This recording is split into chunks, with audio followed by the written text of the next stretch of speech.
Good morning and welcome to another Saturday talk sponsored by the United States Spiritist Federation. This morning we have the pleasure to have our friend Luiz Lima here with us. But before I bring him and introduce him, let's do our opening prayer. We elevate our thoughts. We try to disconnect from the outside world to focus our attention on our studies of this morning. We thank the spiritual benefactors for another opportunity. We ask them for their guidance, their protection, their inspiration. We ask them to help us, to assist us, so we can all together learn, understand, and more important, be able to put in practice on our daily lives all the teachings we're about to receive. We thank our Master Jesus for another opportunity of being reunited in His name, and with our hearts full of gratitude, we ask permission to start our studies. So be it. So we are very happy to have our friend Luiz Lima from Florida here with us today, talking about a very interesting subject, hallucination or mediumship. So Luiz Lima is a researcher on the scientific aspects of Spiritism. He holds a degree in electronic engineering, and he works in the computer network industry. Luiz, good morning, welcome. Good morning, John. Good morning, everyone following us here on the internet on this Saturday morning.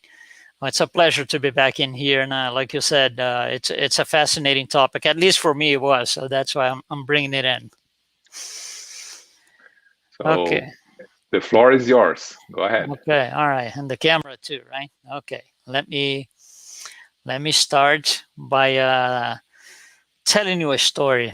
I'm going to share some slides here with you so you can follow what we're going to be saying.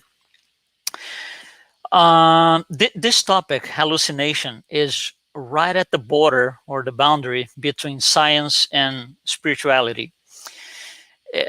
It's almost one of these half and half things. It's 50% one, 50% another. And one without the other will not get a reasonable explanation. We cannot get anywhere if we only work on 50% of this thing. The way we Spiritists see from the Spiritist side, when you look at what science calls hallucination, it means one thing. When they look from their end into the events of hallucination, it's another thing. So we're going to try to reconcile these two things, and hopefully we're going to bring some new information for you. And it's something that depends, in order to provide that explanation, go through it, we depend a little bit of some scientific explanation. So we're going to have to talk a little bit about science. But what got me interested in this thing, and that's the story I was going to tell you. A few years ago, many years ago, I was sitting with some people, okay, in a table, and we were just having coffee, some bread, and one of the people in there, suddenly, she said this: "They are coming, they are arriving."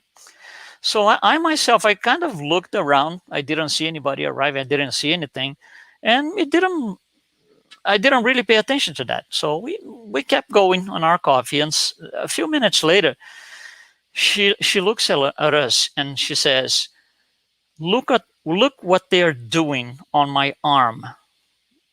And we all look at it, and what are they doing at your arm? "Can't you guys see? They are writing on my arm."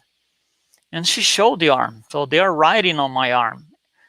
And we go like, what are you talking about? It's making no sense to me. And she was really serious about it. And then she said, "You see, it hurts when they write like this." And I go like, "But what are they writing?" And she goes like, "Can't you see the word?" And I said, "No, I can't." And no, none of us can. And she said, "Bad, B-A-D." And we kind of, okay. And that was many years ago. That's probably 15 years ago or something. And then, we went back to coffee and everything got back to normal. But those 3-4 minutes, it really got me. And I said, there's something here that I need to understand. I'm not quite sure what it is yet. And that's how I started getting interested in this thing. It took me many years to put the puzzle, all the parts together to come to a reasonable explanation, at least to myself. Okay, so that's the story, and I'm going to tell you what I got in terms of information that gave me a reasonable explanation. So let's go through this. Let me share some slides here with you, and you can follow along. So it's a question, right? Hallucination or mediumship? Are they the same thing? Is there a difference? Well, when we look into the a standard definition, this comes from Wikipedia. This is what they say. This is taken straight from the site. Hallucination is a perception in the absence of external stimulus that has qualities of real perceptions. It's a little bit confusing. The words are a little bit hard to understand, but the global concept here is it's something that subscribes. It's a definition that subscribes to the materialistic paradigm. Okay, here's another one from one of the greatest dictionaries in this country here, Merriam-Webster. Again, the words are taken from the dictionary straight. A sensory perception that occurs in the absence of an actual external stimulus, same as above, right? And usually arises from neurological disturbance or in response to drugs. Again, we're still within the materialistic paradigm. It's still trying to give us a definition within a material plan. And how about us? Well, us, Spiritists, our study for hallucination and whatever comes with that starts right at the core of Spiritism, right at the codification.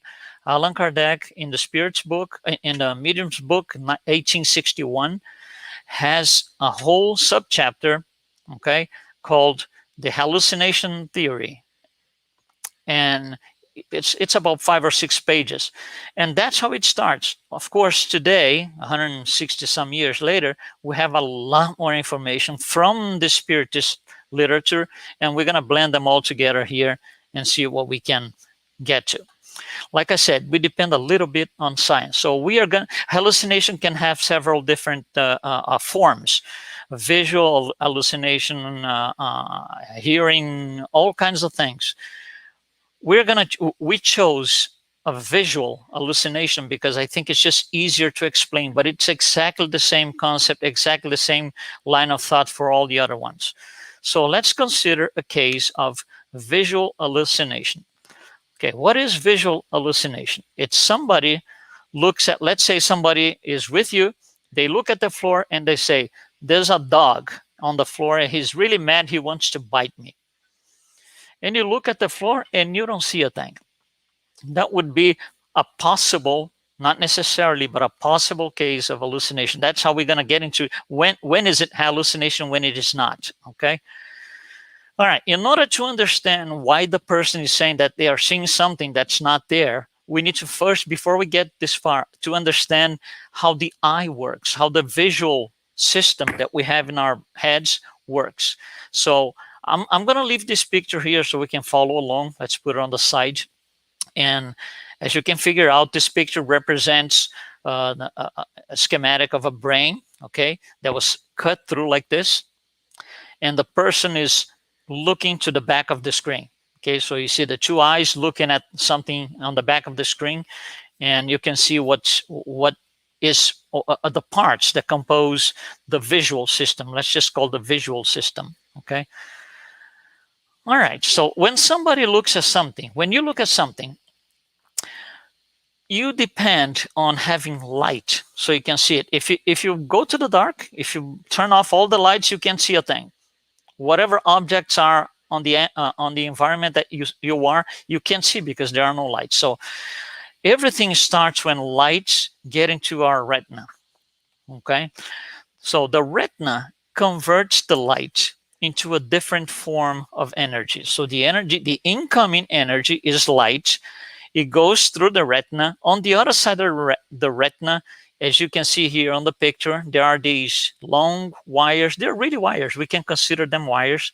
These long wires, okay, they plug into the back of the retina. So on the front of the retina, light comes in. On the back of the retina, what we have is electronic signal. So the retina converts light into electrical pulses. So from there on, everything is electronic. It's an electronic circuit, if you will. And the signal, the electrical signal, is it goes on the optical nerve into the middle of the brain. So the optical nerve is this wire that takes the electronic signal from the back of the retina and is going to connect this to what we call the thalamus. The thalamus is an important piece to understand because the only thing the thalamus does is concentrate all the nervous terminations that we have, all the nervous endings that we have in all our body. For example, if I step on your toe, right, you're gonna scream because you felt it. And why? How come did you feel it? Because in your toes you have millions of nervous connections, nervous sensors that come through the spine all the way up to the thalamus. So the thalamus concentrates all of these nervous terminations. Everything goes in there. Okay, so the signal that comes from the back of the retina through the optical nerve gets delivered, per se, to this thalamus. This thalamus doesn't do anything else than distribute the signal. So it has to take this information and send to the area of the brain that is capable to interpret signal coming from the retina to make us aware that what we are looking at is a chair, a table, a dog, a mad dog. Okay, so it has this information has to be delivered to the proper area of the brain. Same happens to anything that gets into the thalamus. So the thalamus makes this logistics of receiving signal and sending out to whatever part of the brain the signal needs to be sent to. And there's never a mistake in there, because if the signal comes to the retina, the thalamus knows it's something that has to go to the area that interprets images. Okay. How is this signal taken from the thalamus to the area of destination in the brain? We don't have wires for this. The same way we have an optical nerve, which is a hardwired connection, if you will, from the eye into the thalamus. From the thalamus to its destination, there is no wire. There is no such a thing. What happens is it's going to go through a network of neurons. Now, neurons, as you know, they are small, tiny cells. So how come, if you think of the size of the brain, how come signal can travel, even if it's 1 inch from the thalamus to its destination? 1 inch is 1 million neurons that have to be there side by side to make it happen. And that's exactly what takes place. The information takes place because one neuron attaches to the back of the other, then the other, then the other, then the other. That's how it works. This wire, if you will, okay, is not there. It is only there to carry that signal. When the signal travels through and gets delivered, the whole a virtual wire formed by all these neurons gets dismantled. And these neurons are available to make other connections with other neurons and carry over the next electrical signal. This is how it works. It's really complicated and it's very interesting. But anyway, what matters to us here, the first point that matters to us here is we need to look at the connection between these two neurons. They are kind of piggyback, right? One plugs into the back of the other one. These connection points are called synapses. So let's put like a magnifier here and see what we have. What you have here is on the left side, you have the end of one neuron, and on the right side, the beginning of the next. And as you can see in the picture, there's no physical connection between them. They don't touch, and they don't. There is no physical touch between neurons. They get very close to each other, but they do not touch. There is no physical connection between them. So how is the electrical pulse transferred from the neuron on the left side here of the picture to the one on the right side? Right, the signal has to travel. What happens here so this travels? It's a complicated but interesting thing. When the signal travels from the left neuron and it gets to the end of the neuron, what you see there are little that I represented. They represent little bags with stuff in there. For now, let's call stuff, right? And the electrical signal hits these things. These little bags are called synapse vesicles. When the electrical signal hits those things, it breaks the vesicle. And what's inside are neurotransmitters. They are neurotransmitters. They are chemical substances. So if you open up the bag, or when the bag opens up, what happens to these substances? They leak. So there's a leakage, literally. They leak and they will, not touch because they're liquid, but they're going to make its way to the other side where the other neuron is. And the other neuron is going to sense that there's chemical elements in there through their receptors. And it will reassemble the electrical signal. Yeah, it sounds complicated. It is. So again, electrical signal, then neurotransmitters, electrical signal, neurotransmitters, electrical signal. That's how it works. Why is this important to us? Because if I ask you, for example, if I show you this object here, hopefully you can see, and I ask you, what is this? I believe 100% of the people are going to say, well, it's a pen. So that's a very objective question with a very objective response and answer. So it's a pen, and that's it, done. Now, if I show you this again and I ask you, well, do you think this pen is beautiful? Well, do you like this pen? That's a whole different story, because now you're going to start having responses from different people, all types of responses. Some people are going to say, it's really white. I don't like white stuff. Some other people say, this is too small. Some other people are going to say, this is too big. We're going to have a million different opinions, better word, perceptions of what this pen looks like or what it means to me. So any question or anything in the brain that is objective has to do with the electrical part. Anything that is perception has to do with the chemicals, the neurotransmitters.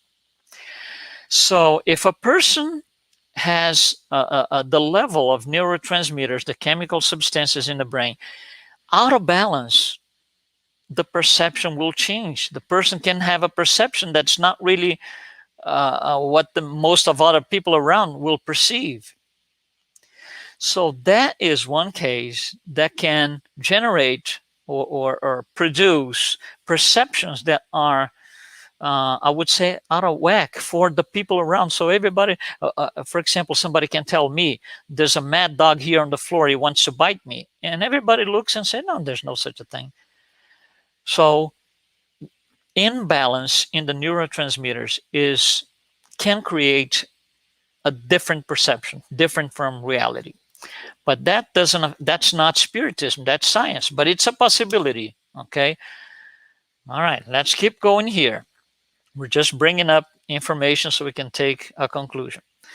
So this information goes through the neurons and all those synapses, and they will get to the final destination. The final destination is called cortex.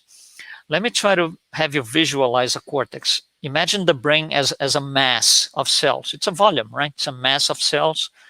And this is in layers. The brain, it's in layers. So you got several different layers of cells, okay? The 6 top layers, the 6 outer layers is what we call the cortex. That is where interpretation of these electrical pulses takes place. The cortex, usually when we talk about the cortex for illustration purposes, we have something like you see in the image here. It has different colors depending on the area that you're looking at. Okay, so for example, this red area on the right side of the screen represents the back of the brain. So this person is sideways, right? And what we discovered through the years is that each one of these areas is responsible for interpreting one different kind of signal. So for example, on the back of the brain, where you have the red part, these parts are called lobes. So on the back of the brain, we have the occipital lobe, which is responsible for recognizing images and anything that comes with that, color dimensions, etc. For example, on the side here in purple, what you see is the temporal lobe, which is responsible for recognitions of sounds and tones and music and all of that. There's no way that a pulse, an electrical pulse that comes from the retina is going to make its way to the temporal lobe, because the thalamus knows that the temporal lobe will get stuff that comes from the ears. So there's no mix here. So all this signal travels through all these complicated process, makes its way into the cortex. Now, and the cortex is going to interpret this thing. It's going to look at the electrical pulses and is going to tell me at the conscious level, what you're looking at is this particular object. Okay. Well, interesting thing is this.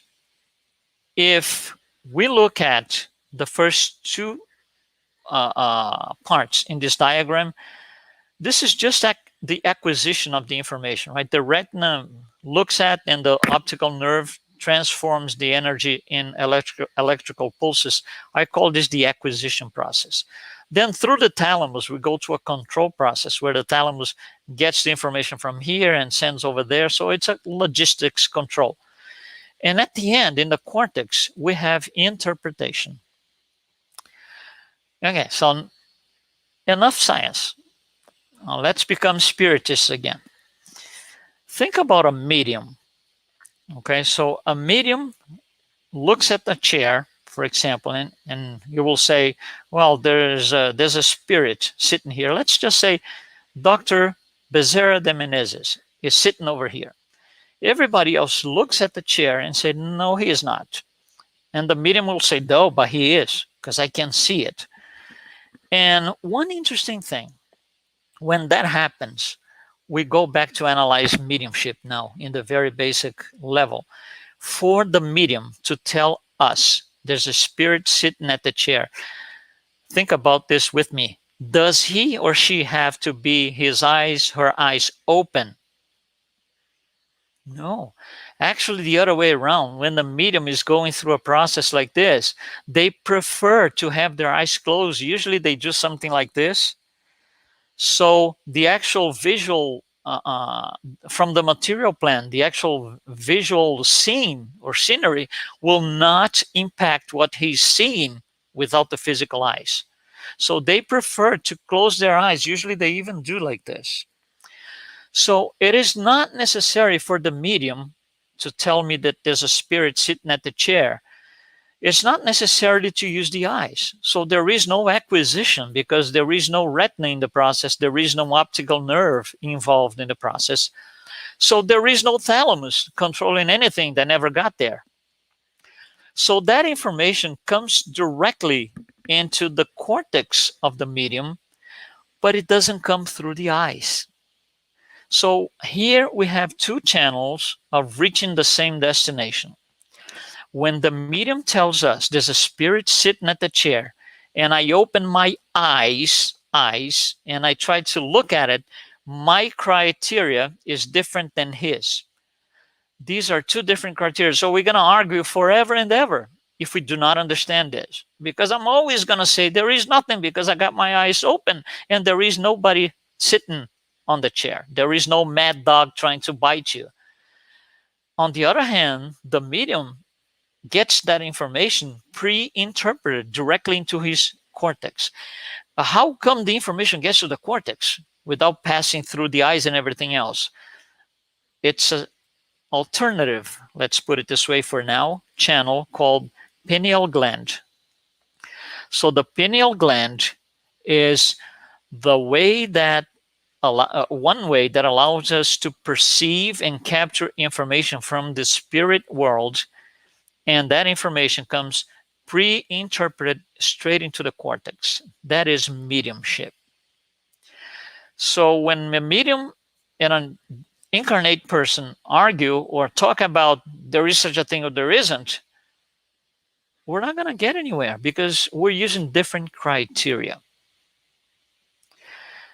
Okay, so let's go next level up. We're trying to make the point, right? In modern science, we have something called cerebro or PET scans, CAT scans, different types of scanners.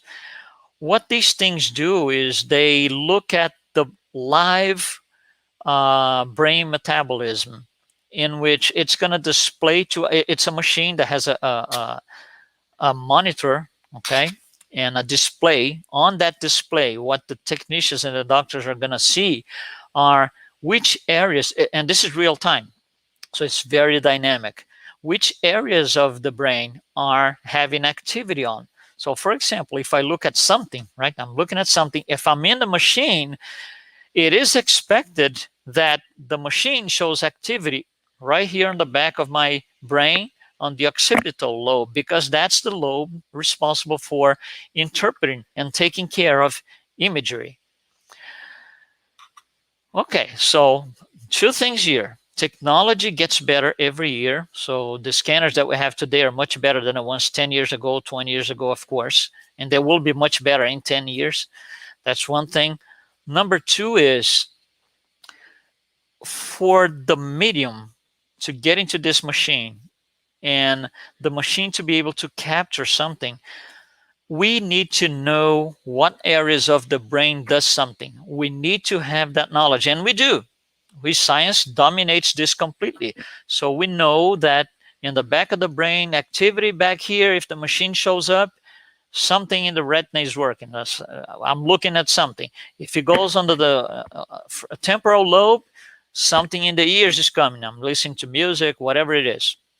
So we have to have that previous knowledge to use the machine and interpret signals correctly. Like I said, we do. We dominate almost 100% of this. The almost is the problem, as you're going to see. All right, so let's keep going. Let's go back to our example. So we went through all of this thing. So we look at something, it goes through the retina, the whole thing that we spoke about, and it makes its way into the cortex. So it all started in the eye. The eye is looking at something, and it passes through all these processes, and it makes its way into the cortex. When it gets into the cortex, think about this with me. The cortex is a mass of cells, just like the whole brain is. We're talking about cells, physical, material elements. How can material elements called cells interpret electrical signals or pulses and tell me what you're looking at is a mad dog, what you're looking at is a cell phone, what you're looking at is a chair? How can cells do this? They can't, because this requires intelligence. It requires something else called intelligent principle. So when this makes into the brain, it has to be passed on to another level where the intelligent principle is. And then the information is going to come back at the material level and is going to report, this is a chair. For example, if I show you, let's say, a fruit that you never saw before, and I ask you, what is this? Well, the best you're going to tell me is, well, I think it's a fruit. But you don't know the name, you don't know anything about that fruit. And you might even say, I never saw this before. And that's true, because you never saw it before. But then I tell you the name of the fruit is whatever. Let's say an apple. It's an apple. So from that moment on, this now becomes part of your database of things that you know, that your eyes have seen. So next time I show you an apple, the whole thing is gonna take place. The retina, optical nerve, and so and so and so. It goes to the intelligent principle, and the intelligent principle is gonna come back and say, well, this is an apple, and by the way, you know this because you've seen it already. That's how it works. So the interpretation cannot take place at the physical level, because they are just cells, material substances. When it hits the cortex, it's gonna, now we're gonna detail a little bit more to get into hallucination, is it or not, okay? So when it gets to the cortex has four, this is gonna travel through four areas. So it's, we could understand as four layers: primary visual cortex, secondary associative, and the interpretation cortex. For today's study, we do not need the last two, so we are going to concentrate only on the primary and the secondary cortex. We don't need the other ones, not today, for this particular study. So let's say that we are going to use a scanner, a cerebral scanner, PET scan, CAT scan. We're going to put somebody in, and we're going to tell this person, look at this particular thing. So the machine, okay, is going to tell us, because there's going to be activity on the back of the brain. We look at the machine and we say, oh, there is some activity coming from the retina. So this guy is looking at something. He's watching something. So the machine is very precise on that. It's a great tool. And by the way, a machine like this is what, it's one of these before and afters in medicine. Incredible how much we can do today with these machines. It gets to this level of detail. So we put somebody in a machine, ask him to look at something. The brain is being scanned, and it's going to reveal, well, this guy is looking at something.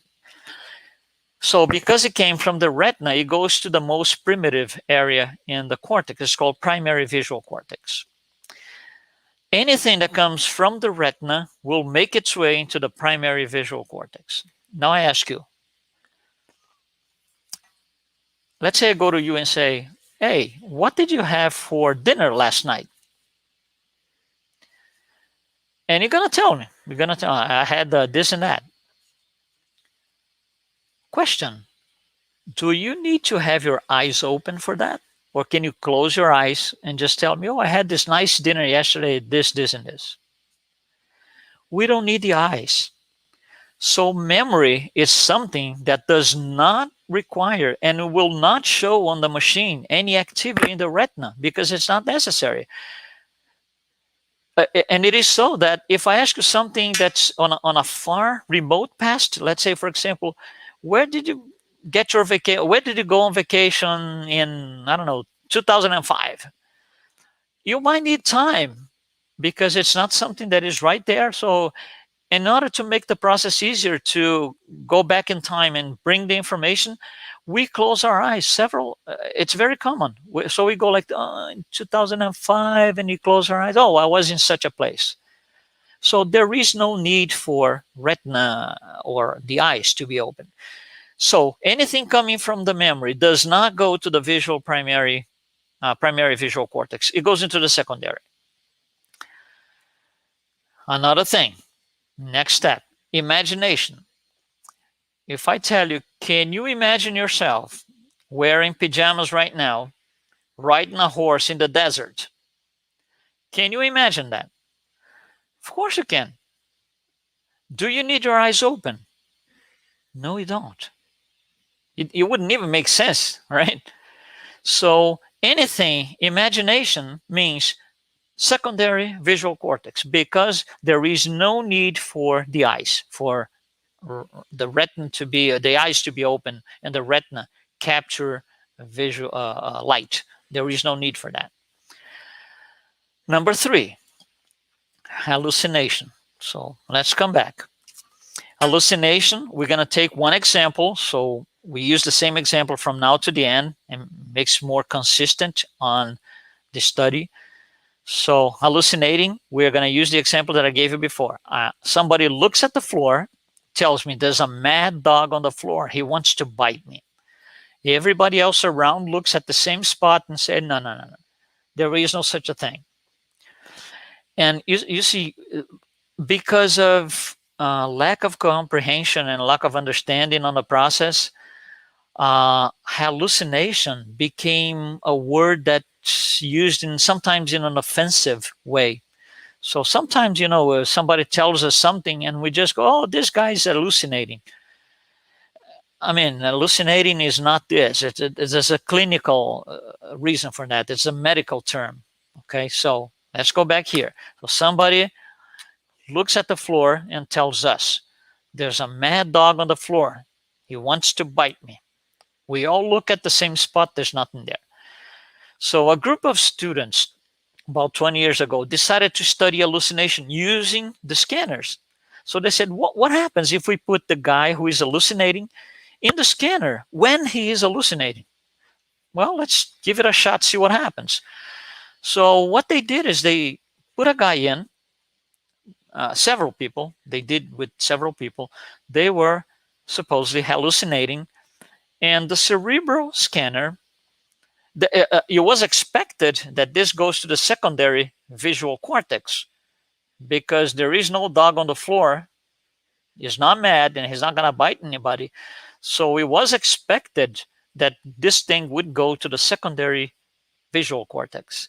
However, the machine says there's activity in the retina. Whoa. Whoa. There's activity in the retina. Activity in the retina means the eyes has to be open. And then when people are hallucinating, and then I remember my example that I gave in the very beginning, the person with the arm written the word bad. When I was studying this many years later, I said, on that day, she had her eyes open. She was not like this. It was not straight mediumship in the classic sense. She had her eyes open. The person who hallucinates and tells you there's a dog on the floor, he wants to bite me, they have their eyes open. So we have to kind of make a correction here, because if the eyes need to be open, if they close their eyes, the dog is gone. If they open the eyes, the dog is back in. This is primary visual cortex, not secondary. And that blew completely the expectations of those studying the subject. So they abandoned the subject. For many years, they didn't know if the machine was showing wrong signals, if they were doing the wrong procedure to test all of that. So they abandoned the research. Many years later, and that was about maybe 2015 or so, here in New York City, Columbus University, a group of students took from the spot they stopped. They had gone through until that point. I said, no, we got better technology now. We got better machine. We need to see what's going on. The machine today is capable of showing more details, more specific areas of activity. Instead of a broad area on the brain, they can pinpoint exactly where it is, right? Depending on technology. They decided to take the thing back into their hands and went to the lab to test. So same thing. They called several people hallucinating, and the machine starts to display other things. The machine shows that there is activity in the thalamus and hypothalamus areas. And they put their hands in your heads and go, how come there is no, it's not a sensorial area, that there's no, how can this be? In the middle of the brain, thalamus and hypothalamus, the cerebral scanner is telling us there's activity in there. It's not possible from their point of view, from their understanding. Now, us, spiritists, let's get into the picture right now. What else is in there? Thalamus, they're all together. They are all close by, nearby. Thalamus, hypothalamus, and pineal gland. Oh, that's becoming more interesting now. Pineal gland, we spoke about this. Isn't that the channel for mediumship? Isn't that how mediums detect what's going on out there in the spirit world? So what the machine was detecting was mediumship activity. They just didn't know, so they couldn't interpret what was happening. It didn't make sense to them because it's kind of out of their league, at least for now. So the people hallucinating, are they really hallucinating in the classical sense that they have their brain is, not working right? Is that what it is? Maybe not. Maybe it's just a form of mediumship, not all forms of mediumship, one form of mediumship. And not only that, for those who hallucinate, using the classical term, they have to be mediums. They just don't know. They barely know what a medium is. And most of these people don't even know what the spirit world is. So these people end up in mental institutions, in hospitals. They are forced to take several different types of drugs, and all of that, when all they have is uneducated mediumship. Even for those educated, it still can happen. So let's move on to something that Allan Kardec tells us in one of these texts he left before he died. This is a free translation here, okay? He's talking about spiritual influence. It's a long chapter, but this is what matters to us in regards to the subject. Through the assimilation of pure spiritual fluids, the spirit is the communicating spirit discarnate.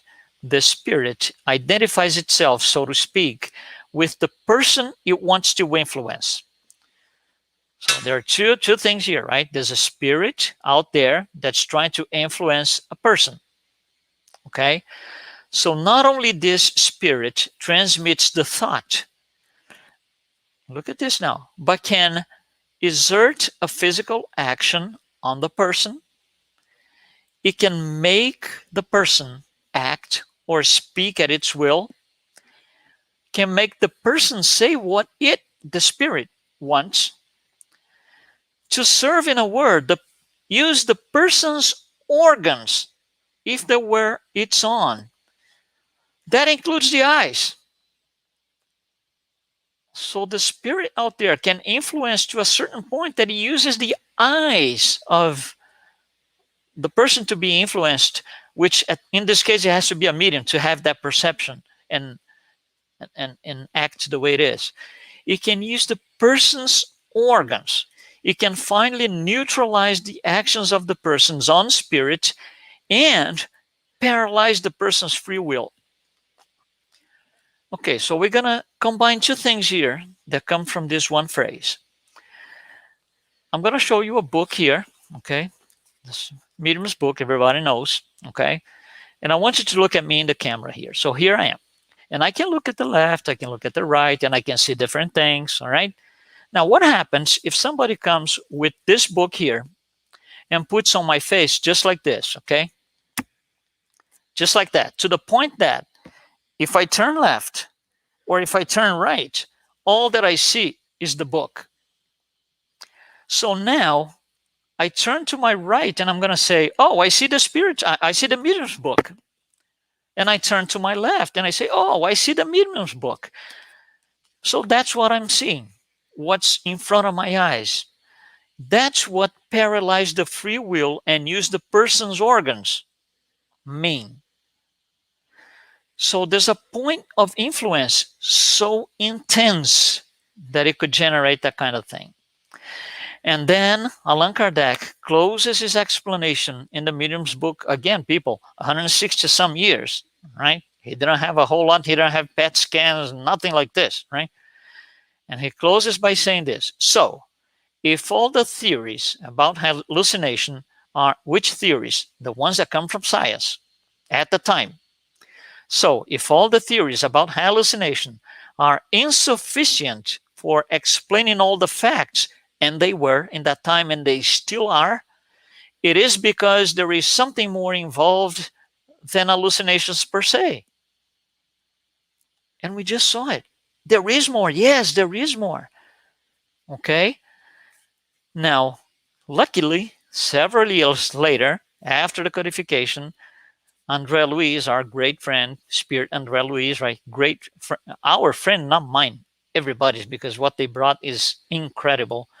He will address this in details using modern vocabulary with more knowledge than ever before. And he has a chapter called Idioplasty in the book, The Mechanics of Mediumship. Idioplasty. And I extracted 3 paragraphs so we can compare with everything else that we spoke so far. We spoke for 40 minutes, right? So we're going to look at 3 paragraphs and blend with 40 minutes of talk.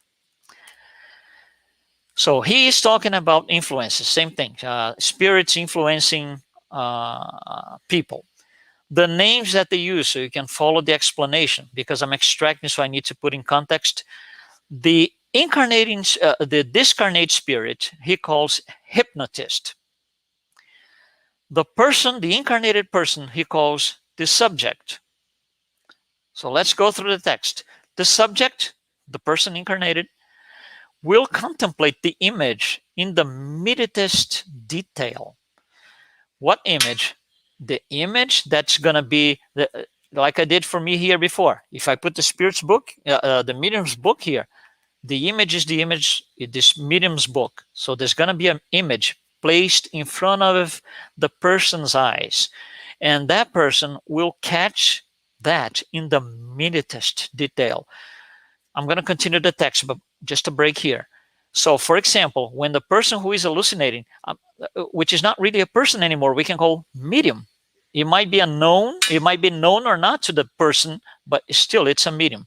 So when the medium tells me there's a mad dog here and he wants to bite me, if you ask him questions about the dog, he will give you the smallest, minutest details about the fur, the eyes, the teeth, the breed. He will tell you everything, the minutest detail.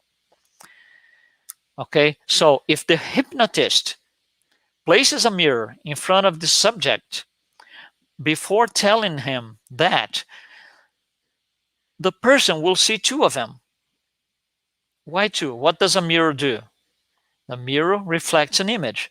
So for the person, it is so real, so real, so real that if they put a mirror in front, the medium sees both of them.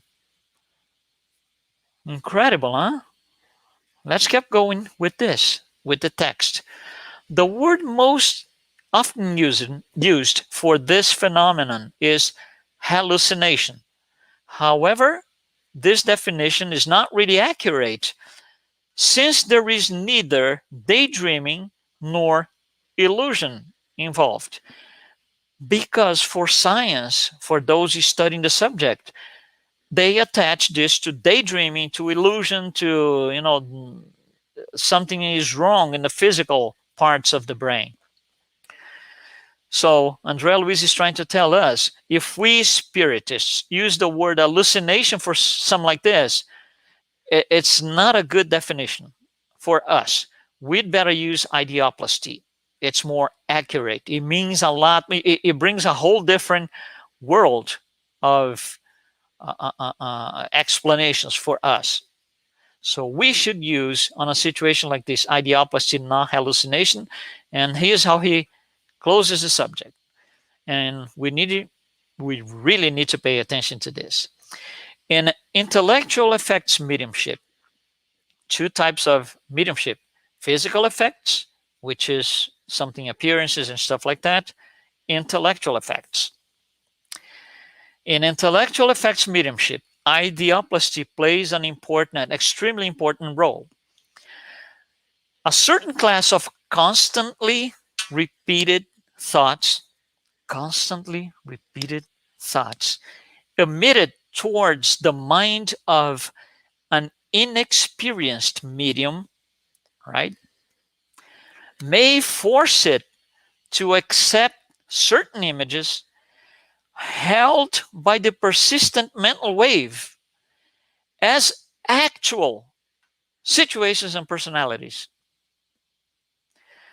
So this discarnate spirit gets the medium and start, forcing this image in all the time, repeating thoughts all the time, forcing mental wave upon the person, the medium, to a point that the medium is going to say, this is real. This is no mediumship.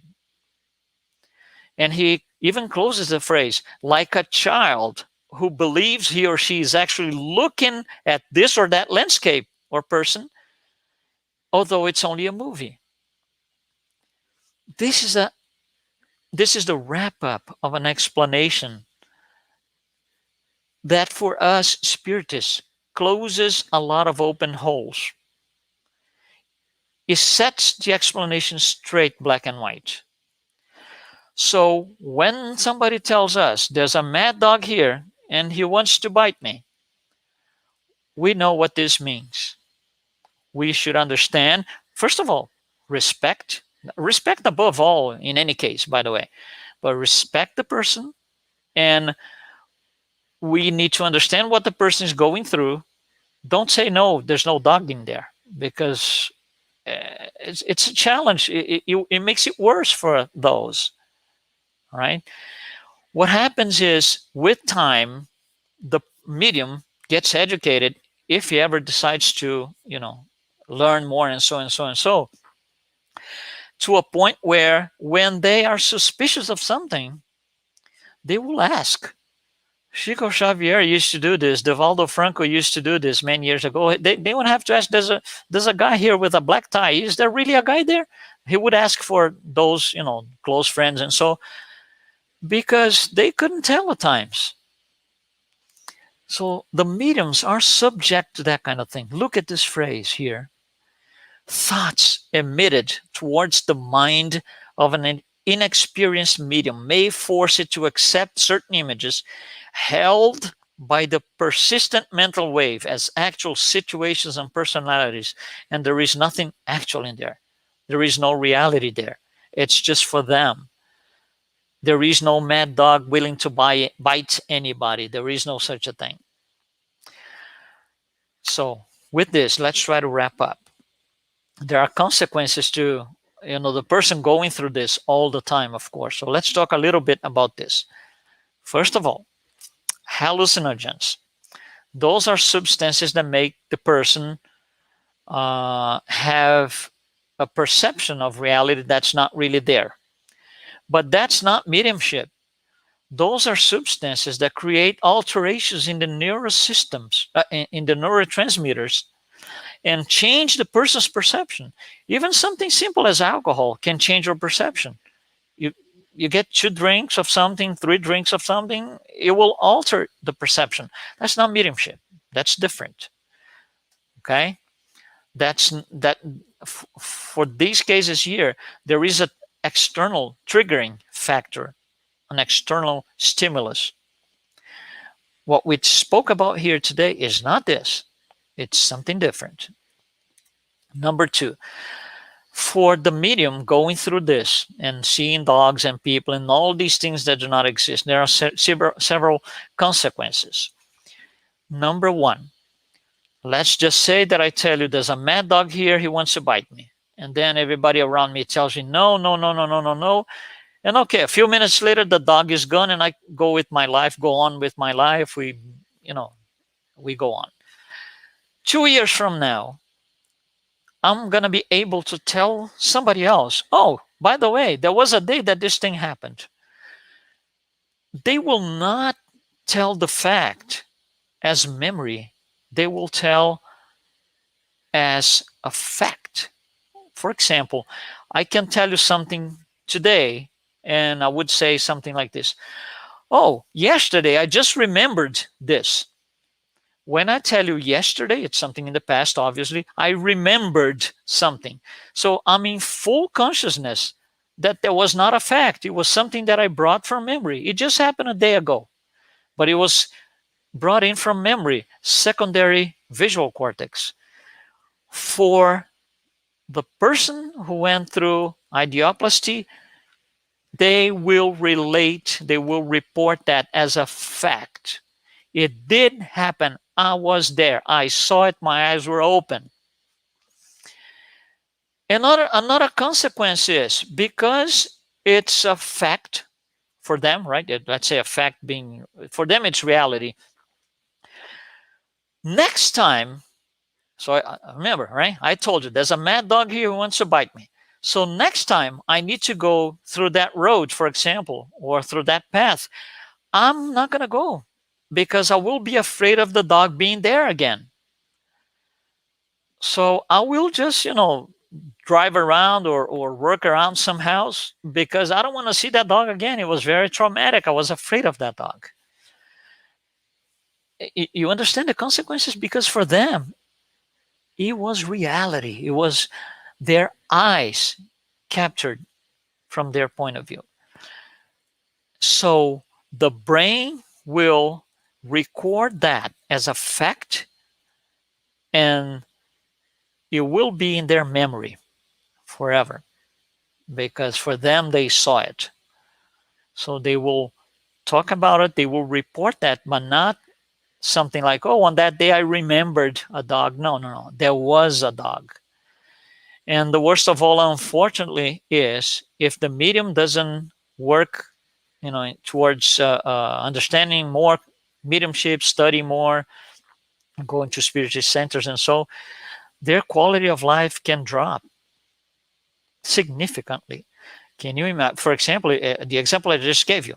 Okay, I have to go from this location to that location, but I have to take the longest road because the shortest I can go, there's a mad dog that wants to bite me. He's there. So the medium's quality of life can be affected greatly, tremendously with situations like this. So in the end, hallucination or mediumship? Well, hopefully you can get this answer by yourself. Hopefully I was able to give you enough elements for you to understand. And again, on this book, The Mechanics of Mediumship, chapter, I think, 19, Idioplasty, read that. I really encourage you to go there and read it. So thank you very much. And we'll be here for questions and answers.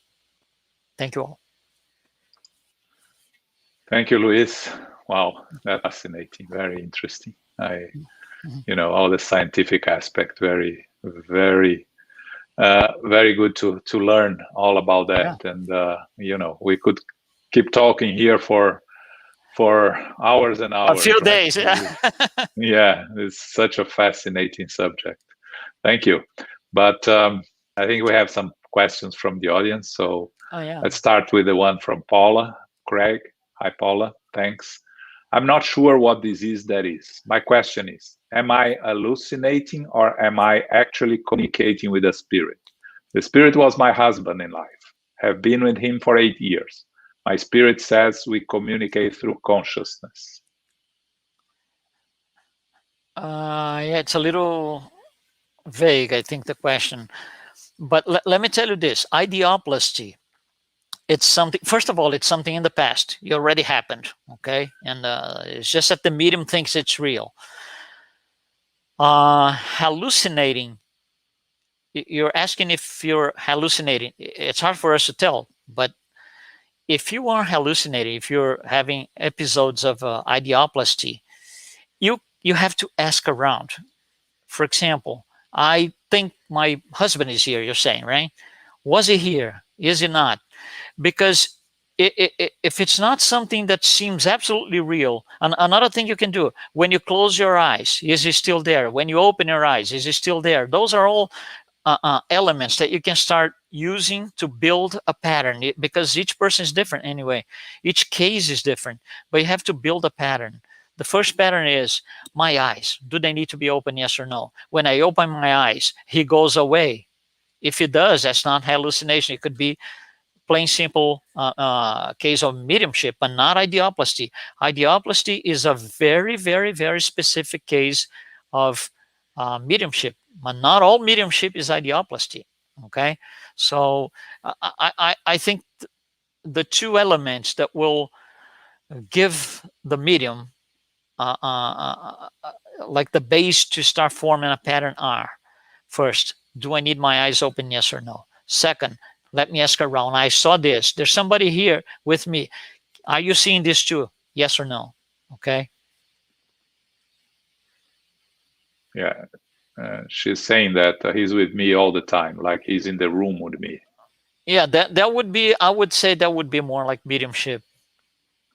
That sounds like, a perception, mediumistic perception. Yeah. And she complements, a spirit can also punish you for something you did to them. I experienced this. Yeah. Well, that's obsessive processes. We study that a lot. The obsessors are masters in using ideoplasty. Yeah. They are masters. They know how to do that to a point where, they will take you to the 30th floor of a building and get you down. No, just jump. So. And I think it's important to mention, Paula, the intention and what we receive from the spirits that are close to us, that we are seeing. We have to analyze that, right? Because inferior spirits will try to command us, to influence us, to force us to do things. And spirits that are there to help will inspire us, will guide us, but will not force us to do anything. Right. So, we need to try to separate the good influences from the bad influences, right? Correct. Yep. Yeah. All right. Next, from Danielle Santos. Hi, Danielle. Thank you for the nice neurophysiology explanation. Since sensorial perception is the key to determine the input source, when the source comes from a spirit, the information will be codified using pretty much the same brain machinery used to identify concrete things, right? So how to explain cases where there is no external spiritual influence, but just animism? Yeah, those cases, hallucination, okay, is not animism because there is influence from discarnate spirits. Animism is just a person himself or herself bringing content from a past life or from its spiritual history. So I wouldn't link those, okay, hallucination or ideoplasty and animism. But like you said, Daniel, the content, what with the brain machinery, the brain is still the same, but the way to place the information in the brain is different. Okay, in the example that we saw, for example, looking at something, one path is coming through the eyes, the other path is coming through the pineal gland, and there are different criteria, although the brain is the same. So there are different things in regards the path. The brain interprets the same way, but the path makes a difference. Thanks, Luis. So here from Luiz Leão, the codification tells us that the perispirit is tied to the physical body molecule by molecule. In your view, is the perispirit also a mass of cells? Does our perispirit, while we are incarnated, has a brain? Okay, this is a kind of a gray area because of the vocabulary. Cells, when we speak about cells, we are speaking about physical things, okay? The equivalence of cells in the spirit world, André Luiz calls mental cells. That's what they call, which is the part of the cell that is connected to the spirit world. So the perispirit has a brain. It's not a brain in the sense that we have a physical thing. The intelligent principle, which is the spirit, is intelligent principle. It uses its resources to, which is the mind. That's what we call the mind. Uses its resources to communicate with the brain, but not necessarily it has a brain in the sense that we can understand a side-by-side thing. Here's the perispirit brain. This is the physical brain. It's not like that. The vocabulary is a little bit difficult because and André Luiz tells us that we don't have the right vocabulary for them to explain everything. So they use the closest words that they can for that. But the intelligent principle can have a perispirit in whatever form it wants. Okay, it will create the perispirit in whatever form they want. So that's why it's so difficult. Is the brain exactly the same? Because on the next life, you could be a different brain. You could be a different form, a different aspect, physical aspect. So But that doesn't have anything to do with hallucination, though, right? That's just talking about influences of the intelligent principle and the perispirit. Yeah, thanks. So, how can, from the United States Spiritist Federation, how can Spiritism help those that suffer from the so-called psychiatric diseases to control their symptoms? Psychiatric diseases is a broad thing because we don't know everything. Science doesn't know everything yet. So there's a generic, a global name, psychiatric diseases. And then with time, we are going to be able to pinpoint, oh, it's this thing, or it's that thing, or it's this thing, is this thing. Now, to control the symptoms are something that come from the intelligent principle, from the spirit. It comes from the intelligent principle having the physical experience. So to control, we have to go back to the spirit. The spirit is in, let's say, in balance when morally and intellectually it is in balance. So if something is going wrong, provided that there's no damage in the brain, okay, provided that there's no damage in the brain, because that's a whole different story. So the fact that the spirit has to be in balance, to be in good shape, to be healthy, right? It has to be in balance in terms of moral and in terms of intelligence. If the spirit is not in balance in these two things, we are going to have all kinds of diseases. Psychiatric diseases is one form of an imbalance. Other people have other types. We all have different diseases, all of us, right? So some people have degenerative diseases like diabetes and cancers. Some others have schizophrenia. Some others have psychiatric diseases. It is still something that reports back to only two things: moral and intelligence, because that's what the intelligent principle holds in it. Thanks, Luis. Is out there any books beside the Medium's book by Allan Kardec? Actually, to explain mediumship. That's what he wanted. Freddie Ricardo wants to know. Well, there's several different books in Spiritist literature. I showed you two here, the Medium's book and also this one, The Mechanics of Mediumship. It's another one. There's the Domains of Mediumship, In the Domains of Mediumship. So I would say there's at least there's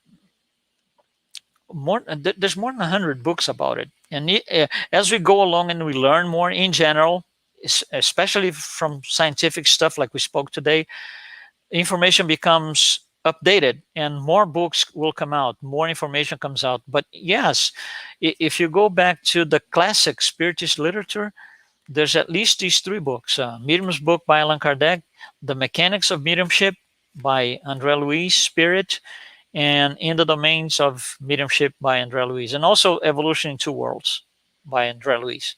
Those are classic books that will explain a lot of mediumship. Okay, so from Yasko, how better we are today in this to distinguish between hallucinations detected medically and uneducated mediumship? Is the medical field better equipped, or is the knowledge of spiritual influencing more accepted?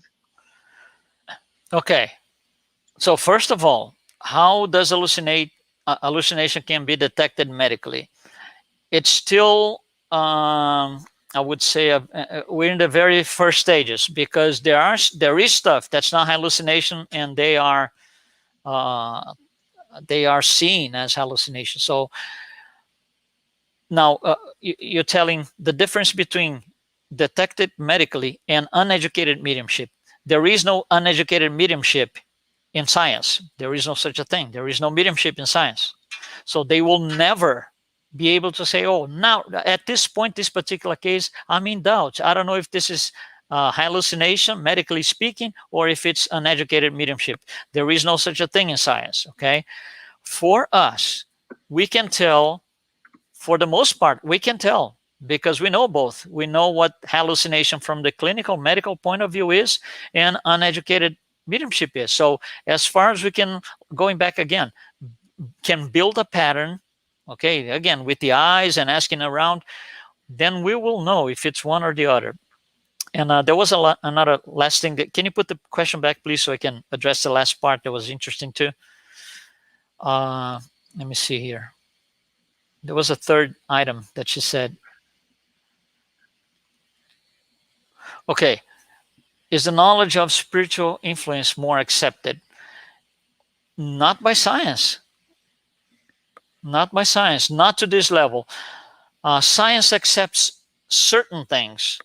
For example, that the mind has an impact on, for example, recovering from diseases and stuff like that. But that's the mind of the person and only the person.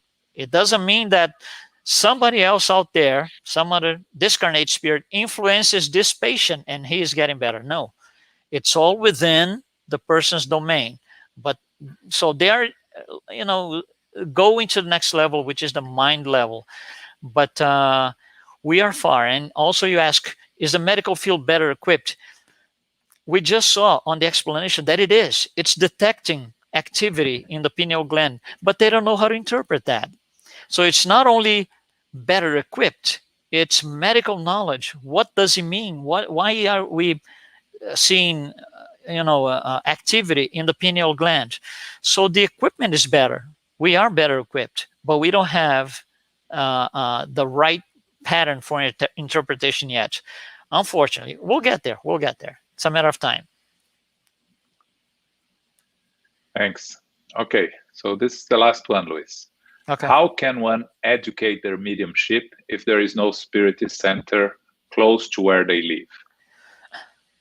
Okay, today everything changed because of the pandemic and everything. So it's going to be about a year and a half with this thing. Several Spiritist centers, just like several churches, for example, or several religious institutions, they had to close. They started doing online stuff. Online is becoming so rich, especially in Spiritism, is becoming so rich in information, in talks, in producing lectures, producing new materials, that is becoming a lot easier today than it was before. So today, for example, if you're listening to us right now, right, this is done on the East Coast of the United States, but the guys in Japan, they can be looking at it right now, or this is going to be recorded. They'll be looking into 2 days from now, 3 days from now. And you yourself, for example, if you want to revise some information, this is going to be recorded. So you can go back to this. So yes, the resources are in place. And educating mediumship there's another element, which is the practice. But the practice won't come before we get to a certain level of comprehension or a certain level of understanding. And to get to that level of understanding, yes, we can do that all online. And there are certain centers that will do, at least on a test basis, I would say, that will continue their mediumship meetings online. You have to have really experienced mediums to do that. You have to have, a right commitment, the right connections and everything. But there are centers doing this. But again, with the pandemic, things are going to change, and we have several lectures, several different elements that can be used all online, at least for now. Thanks, Luis. Yeah, as you mentioned, only on these talks by the United States Spiritist Federation, we have close to 100 now, all recorded and posted on the YouTube of the United States Spiritist Federation from all different subjects. So yeah, you are absolutely right. There's plenty of material out there that we can research and look for those that are interested. I know that Freddie Ricardo just posted that we should do more events like this one. It will be helpful to those that still don't believe. Yeah, yes, it is. But those that don't believe don't look for it, right? So that makes it more difficult, right? but out there, what we can do is to make those events put out there and allow the internet to disseminate it for us, right? So this talk is recorded and it is posted on our website.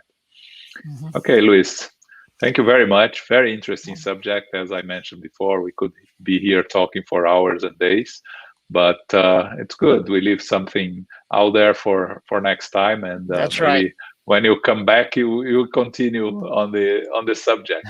Okay, we'll be here. So before I invite you to do our final prayer, just let me announce for next Saturday at 11 a.m. We continue in Florida. We'll have a talk with Sabrina Tomaszewski, who is an active member of the Peace and Knowledge Spiritist Center in Orlando. And she's going to talk to us about facing struggles. So Saturday, August 14th at 11 a.m. Okay? Thank you, Luis. Can you do our final prayer for us? Thank Yeah, you. sure, absolutely. Okay, so I'm going to invite everyone listening to us right now to just relax, close your eyes, concentrate on the image of our Master Jesus, his serene face, his eyes. He was able to show us so much when he was incarnated. We appreciate that. Thank you, Jesus, for all the opportunities that we are given, for all the knowledge that were provided with, for all the information that was compiled years later in the form of a consoler. We want also to thank each one of us here, our spirit guides, the mentors of all the work done by the Spiritist Federation, all the work done by Spiritist centers across and around the world. We should follow our path, having in mind that we are all going to be perfect one day, and there's a destination. That destination is where Jesus is now. So we need to dive into what he said. We need to abide to what he suggested. And we need to be true to ourselves that whatever information we acquire when studying his messages, we're going to be using for ourselves first and for the others that are also in need. The good that we do to others will be a good to ourselves. So thank you, Jesus, for this one opportunity again to be here with everybody following us, and that everybody can have a great weekend and be in peace. Thank you.